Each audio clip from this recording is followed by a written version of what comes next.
வாலிப பிள்ளைகளின் பெற்றோரே, இது உங்கள் பிள்ளைகளுக்காக ஜெபம். அம்மா அப்பா என்று எங்களையே சுற்றி வந்த குழந்தை வளர்ந்ததும் கொஞ்சம் விலகி போவது போல் தோன்றுகிறது. நடவடிக்கையில் ஏதோ ஒரு மாற்றம்.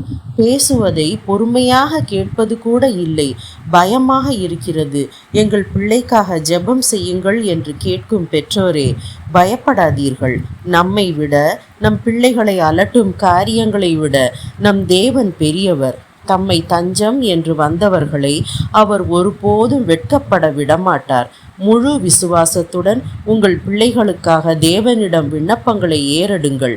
கட்டுகள் உடையும். அதிசயப்படக்கூடிய விதத்தில் பரலோக பிதா உங்கள் பிள்ளைகளுடன் இடைப்படுவார். பேசுவார், உணர்த்துவார், உயர்த்துவார், சாட்சியாக நிறுத்துவார். ஜெபம் செய்வோமா? எல்லாம் வல்லவரே, எங்கள் கண்ணீரை காண்கிறவரே, உம்மை துதிக்கிறோம், ஸ்தோத்தரிக்கிறோம். தங்கள் வாலிப பிள்ளைகளின் எதிர்காலம் குறித்து பெரும் பாரத்துடன் உம்மிடம் மன்றாடும் பெற்றோருடன் இணைந்து ஜெபிக்கிறேன். ஜெபம் கேளுங்கப்பா. நீர் இறங்கி தந்திருக்கும் மகனை, மகளை ஒப்பு கொடுக்கிறேன். பிள்ளையின் மனதை நீர் அறிவீர். புத்தியில் தெளிவையும் இருதயத்தில் சமாதானத்தையும் கட்டளையிடுங்க. உம்மிடம் இருந்து தெளிவை பெற்றுக்கொள்வார்களாக. இவர்கள் பிள்ளையை குறித்து என்ன காரியம் இவர்களை பாரப்படுத்துகிறது என்று நீர் அறிவீர். மனநலம், உடல் நலம், படிப்பில் ஈடுபாடு இல்லை, தேவையற்ற பதட்டம், கோபம், தீய நட்பு, போதைக்கு அடிமை, செய்ய வேண்டிய எதையும் சரியாக செய்யாமல் எந்த நேரமும் ஃபோனுக்கு அடிமையாக இருப்பது, சரியான வேலை கிடைக்க வேண்டும், திருமணம் தாமதமாகிறது, நல்ல வாழ்க்கை துணை வேண்டும் என்று எத்தனை காரியங்கள்.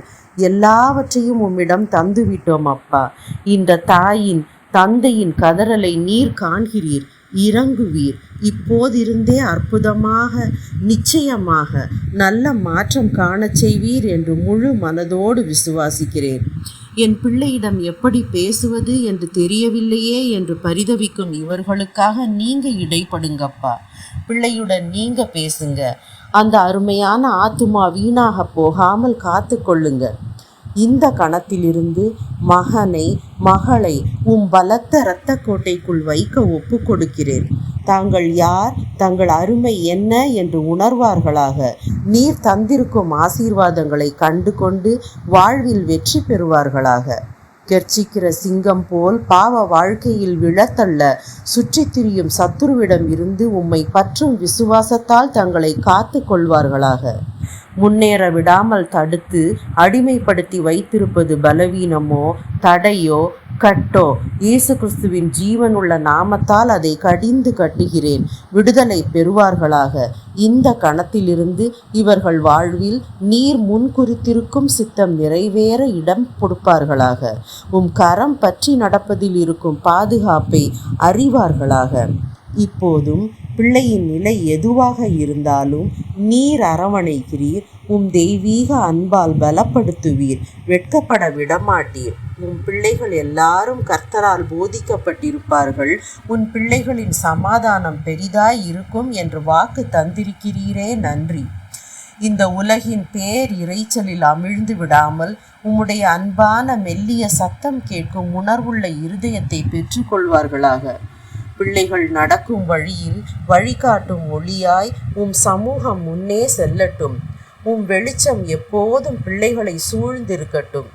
உபாகமம் 31:8 கர்த்தர் தாமே உனக்கு முன்பாக போகிறவர், அவர் உன்னோடே இருப்பார்.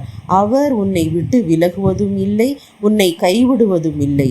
நீ பயப்படவும் கலங்கவும் வேண்டாம் என்ற உம் வார்த்தை பிள்ளைகளை நடத்துகிறது என்று விசுவாசிக்கிறோம். அதையே பெற்றுக்கொள்கிறோம். எங்கள் பிள்ளைகள் தனியாக ஒருபோதும் இருப்பதில்லை. என் அன்பு தகப்பன், நீர் கூடவே இருக்கிறீர்.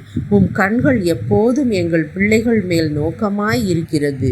நீர் அவர்களை வழி நடத்துகிறீர், பலப்படுத்துகிறீர், சாட்சியாக நிறுத்துவீர். துதி, கனம், மகிமை உமக்கே செலுத்துகிறோம். இயேசு கிறிஸ்துவின் நாமத்தில் ஆமேன்.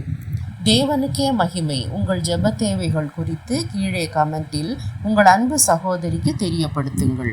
தேவன் உங்களோடு இருப்பாராக.